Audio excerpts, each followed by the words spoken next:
This is a beast, man. And it's one of those things, it goes to bed with you, man. It wakes up with you. There he is. It's there all the time. How we doing, man? Until you can get a sense on how to control this, how to manage it, it'll eat you up. I was diagnosed with an anxiety disorder in college. The monster kept building and building and building. It finally came to a point where I said, I'm not gonna take it no more. This is the first time anybody's seeing you publicly speak since you've come back to the Eagles. What happened that day? The first game against Atlanta, I told my mom, I said, something's really, really wrong with me. I don't know exactly what it is. I said, I'm miserable. I know my mind isn't right. I know my body isn't right. So I left, went back home. I didn't have any communication with the Eagles. Johnson wrote that he has secretly been battling depression and anxiety for a long time. Trying to describe that to people that have no clue or what it's like, it's very difficult. You lose touch of your sense of self. You lose touch of what's really going on around you. And what we really tend to do is lock up, not want to say anything.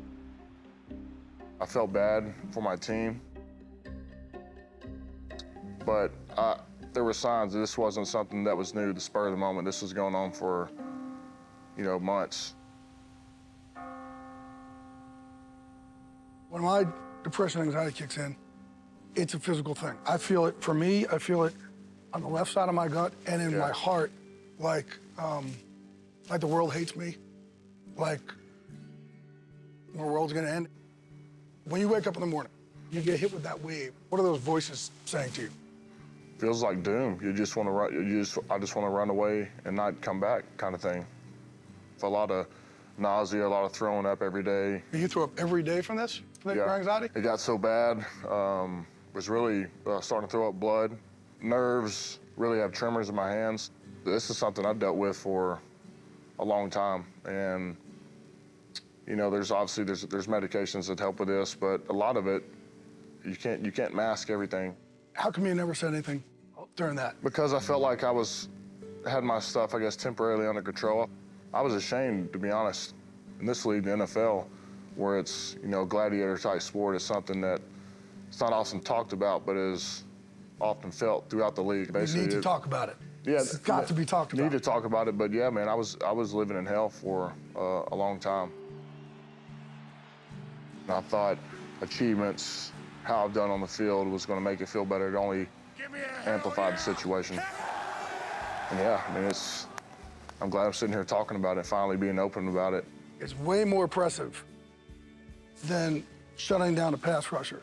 For you to sit here, something that you were ashamed of, and open up and show the world it's okay to not be okay, it's okay to talk about. It's because people are fear of judgment. I'm scared of judgment. I mean, you look at guys when they get done after a game, what do? First thing they do is go on Twitter, search your name. Right. And that's me. I'm talking to myself.